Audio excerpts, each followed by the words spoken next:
So hi friends, welcome back to another video. నేను మీ సునీల్, మీరు చూస్తున్నారు సునీల్ టెక్నాలజీ. సో ఫ్రెండ్స్, ఈరోజు మనం ఈ వీడియో అయితే నా బైక్ అలాగే నా బైక్తో నాకున్న ఎక్స్పీరియన్స్ మీతో షేర్ చేసుకుంటాను. సో నేను 2020 ఎండింగ్లో 2021 జనవరి 1కి అయితే నేను వెహికల్ తీసుకున్నాను.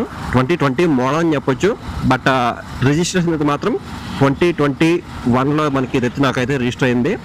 సో నేను Bajaj Pulsar 150 twin disc variant అనేది అప్పుడైతే తీసుకున్నాను అనమాట.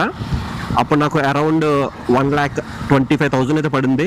సో ఇప్పుడున్న కాస్ట్ అయితే మాత్రం చాలా ఎక్కువ అయితే ఉన్నాయి. బట్ నాకు 2021లో అయితే అప్పుడే మనకి BS4 అనేది డిస్కంటిన్యూ చేసి BS6 అనేది తీసుకొచ్చారు అనమాట. అంటే ఫేజ్ 1 వెహికల్స్ అయితే అప్పుడైతే తీసుకొచ్చారు. సో BS6 వచ్చిన తర్వాత ఫస్ట్ వెహికల్ అని చెప్పొచ్చు. అండ్ అప్పుడు చాలామంది భయపడేవారు. BS4 వెహికల్స్ బాగా మార్కెట్లో అలవాటు పడిపోయారు కాబట్టి BS6 తీసుకోవడానికి చాలామంది భయపడేవారు అనమాట. సో తీసుకుంటే BS4 తీసుకోవాలని చెప్పేసి అందరూ అనేవారు. బట్ ఏంటంటే టెక్నాలజీతో పాటు మనం కూడా అప్డేట్ అయితే అవ్వాలి. సో దాంట్లో ప్రాబ్లమ్స్ ఉండొచ్చు, లేకపోవచ్చు, అది వేరే విషయం. బట్ టెక్నాలజీతో పాటు మనం కూడా అయితే పరిగెట్టాలి, మారాలి. లేదంటే మనం కూడా అలా ఉండిపోతాము, బ్యాక్ సైడ్ ఉండిపోతాం అన్నమాట. సో అందుకే BS4 వద్దన్నా కూడా నేను, అంటే అప్పటికే BS4 వెహికల్స్ అని కొన్ని అయితే ఉన్నాయి. బట్ అయినప్పటికీ BS6 అనేది కంప్లీట్గా సెన్సార్ అనమాట. BS4 అనేది కార్బొరేటర్తో మనకి ఫ్యూల్ అనేది వర్క్ అవుతుంది. బట్ BS6 వచ్చేసరికి కంప్లీట్గా మనకి సెన్సార్ త్రూ మనకి వర్క్ అవుతుంది. అందుకని చెప్పేసి సో చాలామంది భయపడేవారు. బట్ నేనైతే అలా ఏం భయపడలేదు, BS6 తీసుకున్నాను. సో ఇప్పుడు చూసుకుంటే మళ్ళీ BS6 ఫేజ్ 2 అయితే మళ్ళీ వచ్చేసాయి. సో మళ్ళీ అంతే అప్డేట్ అవుతూ ఉంటాయి అంతే వెహికల్స్ అనేవి, టెక్నాలజీ అనేది అప్డేట్ అవుతుంటుంది. దాంతోపాటు మనం కూడా అప్డేట్ అయితే అవ్వాలి. సో అప్పుడైతే నాకు ఇది 1,25,000 అయితే పడింది. సో ఇంక్లూడ్ నెంబర్ ప్లేట్తో సహా మనకి 1,28,000 అయితే పడింది నాకు అప్పుడైతే. సో అప్పుడు నేను ఫ్యాన్సీ నెంబర్ కావాలని చెప్పేసి నేనైతే తీసుకున్నాను అనమాట. సో మనకి కంపెనీ ఇచ్చే నెంబర్ కాకుండా ఫ్యాన్సీ నెంబర్ కోసం నేనైతే తీసుకున్నాను. సో లక్కీగా నాకు నేను ఏదైతే నెంబర్ కావాలనుకున్నానో అదే నాకు వచ్చింది. నేను బిడ్డింగ్లోకి మేము వెళ్ళలేదు. అండ్ నెక్స్ట్ నేను పల్సర్ 150 తీసుకోవడానికి మెయిన్ రీజన్ వచ్చేసరికి నాకు ఏంటంటే ఒక సర్టెన్ ఏజ్ వచ్చినప్పటి నుంచి కూడా నాకు ఏంటంటే పల్సర్ బైక్ అంటే చాలా ఇష్టం అనమాట. ఎందుకంటే నాకు మెయిన్ ఈ హ్యాండిల్ బార్ కంఫర్ట్ అనమాట, నాకు చాలా బాగా ఇష్టం. అండ్ దీని ఒక లుకింగ్ కూడా చాలా గుడ్ లుకింగ్ అయితే ఉంటుంది. సో అందుకని చెప్పేసి నాకు బాగా ఇష్టం, ఎప్పటి నుంచి కూడా నాకు పల్సర్ అంటే బాగా ఇష్టం. అందుకని చెప్పేసి పల్సర్ తీసుకోవాలని చెప్పేసి నాకైతే బాగా ఎక్కువ కోరిక అయితే ఉంటుంది. సో దానికోసం నేనైతే పల్సర్ వెహికల్ తీసుకున్నాను. దట్టు దాంట్లో మళ్ళీ పల్సర్ 150 స్టాండర్డ్ ఉంటుంది, అలాగే ట్విన్ డిస్క్ కూడా అయితే ఉంటుంది. సో నేను ట్విన్ డిస్క్ వేరియంట్ తీసుకున్నాను. ఎందుకంటే ట్విన్ డిస్క్లో మనకి బ్యాక్ సైడ్ టైర్ ఇంకా మనకి బ్రాడ్ ఉంటుంది, మనకి బ్యాక్ సైడ్ డిస్క్ ఉంటుంది. అండ్ స్ప్లింట్ సీట్ ఉండటం వల్ల మనం ఇప్పుడు యూత్ కాబట్టి, సో నేను యూత్ అనుకోవడం ఇప్పుడు అప్పుడు నేను యూత్ కాబట్టి బాగా నాకు స్పోర్టీగా ఉండాలని చెప్పేసి నేను అనుకునేవాడిని. అందుకని చెప్పేసి అలా అని చెప్పేసి మరీ మనం R15 లేదంటే ఇంకా వేరే వేరే వెహికల్స్కి వెళ్ళి థాట్ అయితే లేదు. పల్సరే తీసుకోవాలనుకున్నాను. సో పల్సరే తీసుకున్నాను. అండ్ దాంట్లో ఏంటంటే ట్విన్ డిస్క్ అనేది కొంచెం స్పోర్టీగా ఉంటుందని చెప్పేసి నేనైతే తీసుకున్నాను. మైలేజ్ అనేది స్టాండర్డ్ వేరియంట్కి మనకి ట్విన్ డిస్క్ వేరియంట్కి మనకి ఒక 4-5 కిలోమీటర్స్ అనేది తేడా అయితే ఉంటుంది. మనకి ఇది నాకైతే 45 ఎక్స్పెక్ట్ చేశాను. నేను 45-47 అయితే ఎక్స్పెక్ట్ చేసి అప్పుడు తీసుకున్నాను. ఆల్మోస్ట్ మనకి నేను రైడింగ్ కండిషన్ అనేది స్మూత్గా చేస్తాను, మరీ హార్ష్గా చేయను అనమాట. సో నాలా బండి ఎవరు కూడా వాడరేమో అంత స్మూత్గా నేను హ్యాండిల్ చేస్తాను. అందుకని చెప్పేసి నేను ఈ వెహికల్ కూడా మళ్ళీ సేల్ చేసే ఉద్దేశం కూడా నాకైతే లేదనమాట. అంత సాఫ్ట్గా నేనైతే యూజ్ చేస్తాను బండి అయితే. సో నాకైతే 45 ఈజీగా వస్తుంది. అండ్ ఒకవేళ మీరు స్టాండర్డ్ వేరియంట్ తీసుకుంటే కనుక అది 50-53 వరకు అయితే వస్తుంది. అప్రాక్సిమేట్ 5-8 కిలోమీటర్స్ మనకి డిఫరెన్స్ అయితే ఉంటుంది అనమాట. బట్ అయినప్పటికీ నాకైతే అంటే నా యొక్క కండిషన్స్ బట్టి, అంటే నాకున్న పరిస్థితిని బట్టి నాకు 45-47 అయితే నేను మెయింటైన్ చేసుకోగలను. అందుకని చెప్పేసి నేను ఈ వెహికల్ తీసుకున్నాను అనమాట. అండ్ ఈ వెహికల్ గురించి మనం మాట్లాడుకోవాలి. సో నాకు ఫస్ట్ ఈ వెహికల్ నచ్చింది లుకింగ్ అనమాట. సో లుక్స్ అనేవి స్టిక్కరింగ్ అనేది వీళ్ళు ఎవ్రీ ఇయర్ కూడా చేంజ్ చేస్తూ ఉంటారు. సో ఎవ్రీ 1 ఇయర్ కానీ ఎవ్రీ 2 ఇయర్స్ కానీ చేంజ్ చేస్తూ ఉంటారు. సో నేను ఇది తీసుకోకముందు వేరే స్టిక్కరింగ్ అయితే ఉంటుంది. సో అప్పుడు అది నచ్చింది. ఇది వచ్చిన తర్వాత మళ్ళీ ఇది నచ్చింది, మళ్ళీ కొత్తగా మళ్ళీ ఇంకొక స్టిక్కరింగ్ తీసుకొచ్చారు. సో అలా ఎవ్రీ ఇయర్ కూడా వీళ్ళు ఆ గ్రాఫిక్స్ అనేవి మారుస్తున్నారు అనమాట. బట్ ఓకే, లుకింగ్ పరంగా నాకు బాగా ఇష్టం అని చెప్పేసి ఇదైతే నేను తీసుకున్నాను. అండ్ బిల్డ్ క్వాలిటీ గురించి మాట్లాడుకుంటే బిల్డ్ క్వాలిటీ కూడా మనకి పర్లేదు, బాగానే అయితే ఉంటుంది. సో ఎక్కడ కూడా వీళ్ళు చీప్ క్వాలిటీ అయితే ఉండదు అనమాట. పల్సర్ అనేది ఒక ఐకానిక్ వెహికల్ కాబట్టి సో బిల్డ్ క్వాలిటీ పరంగా మనకి ఎటువంటి ప్రాబ్లం అయితే ఉండదు.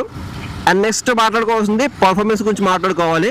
సో పర్ఫార్మెన్స్ అయితే మాత్రం మరీ అంత ఎక్కువ అయితే మనం నోటీస్ చేయడం కదా ఏముండదు, అలా అని మరీ అంత తక్కువ అయితే ఉండదు అనమాట. సో మీకు ఎక్కువ పెర్ఫార్మెన్స్ కావాలి అనుకుంటే మీరు 200cc వెహికల్స్కి అయితే మీరైతే వెళ్ళిపోవచ్చు. బట్ ఇది 150cc వెహికల్ కాబట్టి మీకు మరీ అంత లో అండ్ అయితే ఉండదు, అలా అని మరీ అంత హై అండ్ పర్ఫార్మెన్స్ అయితే ఉండదు అనమాట. సో మీడియంగా అయితే ఉంటుంది.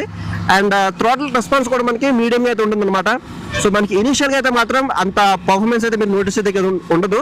సో మనకి ఫస్ట్ గేర్ నుంచి 4th గేర్ వరకు కూడా మనకి లైక్ ఎలా అంటే ఒక 40 స్పీడ్ వరకు కూడా మనకి పెద్ద పర్ఫార్మెన్స్ మీరు నోటీస్ చేయడానికి అయితే ఉండదు.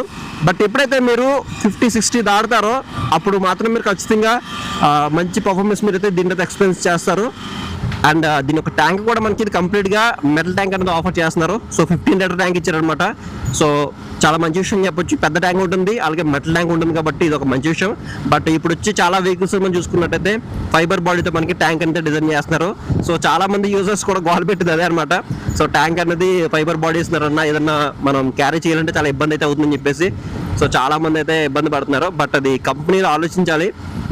అండ్ ఇక్కడ మనకి ఫ్యూల్ స్టేషన్ అయితే ఉంది.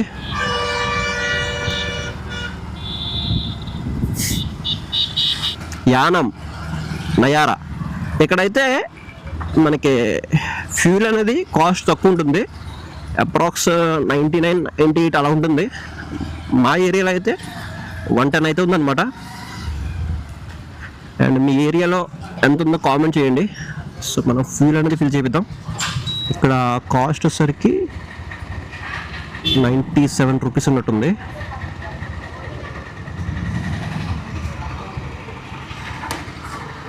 కార్డ్ పేమెంట్ అన్నా 1400 పడుతుంది.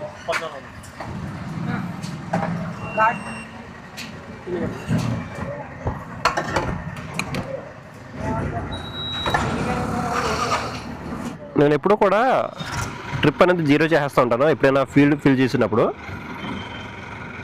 సో ఇప్పుడు 14 లీటర్లో ఫిల్ చేయించాం కదా, 14.4 అంటే 14.5 అనుకోండి.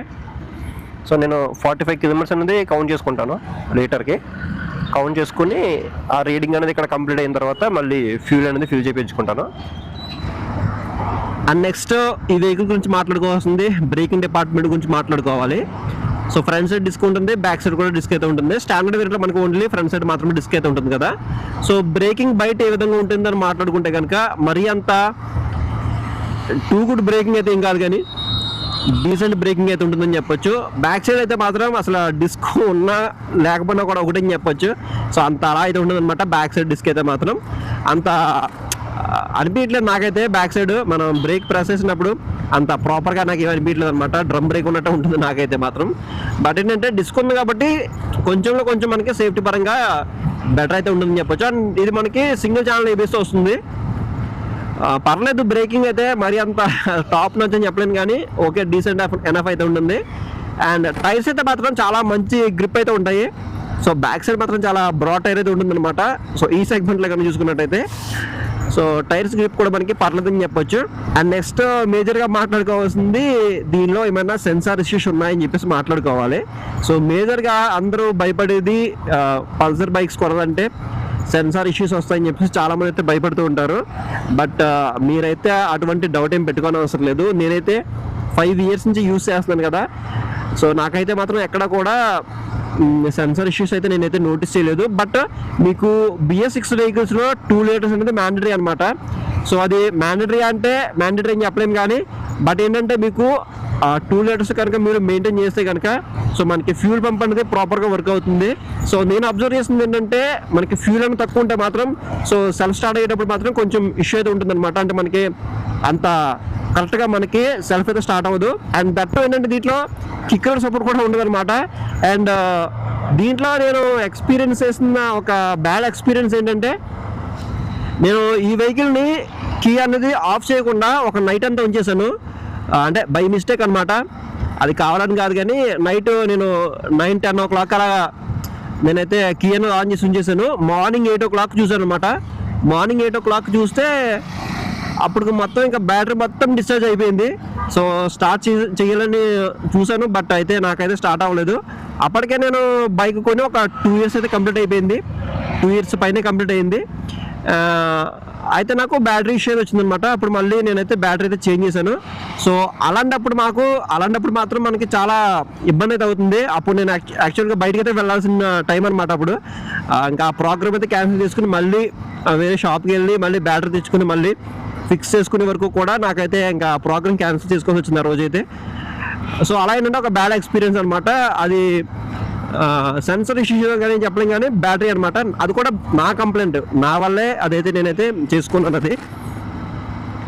అండ్ తర్వాత అయితే అప్పుడప్పుడు చెప్పాను కదా, మనకి ఫ్యూల్ అనేది తక్కువ ఉన్నప్పుడు మాత్రం మనకి సెల్ఫ్ స్టార్టింగ్ ఇష్యూ అయితే వస్తుంది. అంటే త్వరగా స్టార్ట్ అవ్వదు, కొంచెం ఇబ్బంది పెడుతూ ఉంటుంది అనమాట.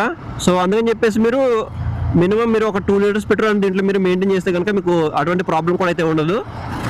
అండ్ ఇంకా లైటింగ్ విజిబిలిటీ గురించి మాట్లాడుకోవాలి. సో నైట్ టైం మనకి పర్లేదు, మరి అంత ఎక్సలెంట్ అని చెప్పలేను, కానీ ఒక డీసెంట్ ఎనఫ్ అయితే ఉంటుంది లైటింగ్ అయితే. అండ్ చాలామంది దీంట్లో హెడ్ లైట్ అనేది LED హెడ్ లైట్ సెటప్ అనేది ఎప్పుడు ఇస్తారని చెప్పేసి చాలామంది వెయిట్ చేస్తున్నారు. బట్ అన్ని కంపెనీలు అన్ని బైక్స్కి LED హెడ్ లైట్ సెటప్ అనేది ఆఫర్ చేస్తున్నాయి, కానీ బట్ ఈ పల్సర్లో మాత్రం వీళ్ళైతే తీసుకురావట్లేదు. సో ఈ బైక్కి LED లైటింగ్ ఇవ్వలేక వీళ్ళు సెపరేట్గా N110 అని చెప్పేసి ఒక కొత్త బైక్ని లాంచ్ చేశారు LED హెడ్ ల్యాంప్ సెటప్తో. బట్ మళ్ళీ అది సక్సెస్ఫుల్ మోడల్ అయినప్పటికీ దాన్ని అయితే డిస్కనెక్ట్ చేశారు వీళ్ళు. బట్ దీంట్లో మాత్రం LED లైటింగ్ అనేది ఎప్పుడు ఇస్తారనేది వాళ్ళకే తెలియాలి. ఇవ్వచ్చు, ఎందుకంటే ఇప్పుడు మనం రీసెంట్గా చూసుకుంటే యూనికార్న్ ఉంది కదా, యూనికార్న్లో కూడా మనకి హాలోజన్ బల్బ్తో ఉండేది హెడ్ లైట్, దాన్ని కూడా అప్డేట్ చేశారు. బట్ వీళ్ళు మాత్రం దీన్ని అయితే అప్డేట్ చేయట్లేదు. సో మేబీ ఫ్యూచర్లో ఇది కూడా అప్డేట్ చేసే అవకాశం ఉందని చెప్పేసి నేను అనుకుంటున్నాను. అండ్ గ్రాఫిక్స్ కూడా మళ్ళీ మనకి మారుస్తారు. బట్ పైన మనకి బట్టలు ఎన్ని మార్చినా కానీ లోపల ఇంజిన్ ఒకటే కాబట్టి, అండ్ ఇంజిన్ ఒకటే అంటే గుర్తొచ్చింది. సో ఇంజిన్ కూడా ఇప్పుడు ఏం చేస్తారంటే DTSI ఇంజిన్ ఇవ్వకుండా నార్మల్ ఇంజిన్ ఇస్తున్నారు. సో DTSI అంటే డిజిటల్ ట్విన్ స్పార్క్ అని చెప్పొచ్చు. అంటే మనకి 2 స్పార్క్ ప్లగ్స్ అయితే ఉంటాయి.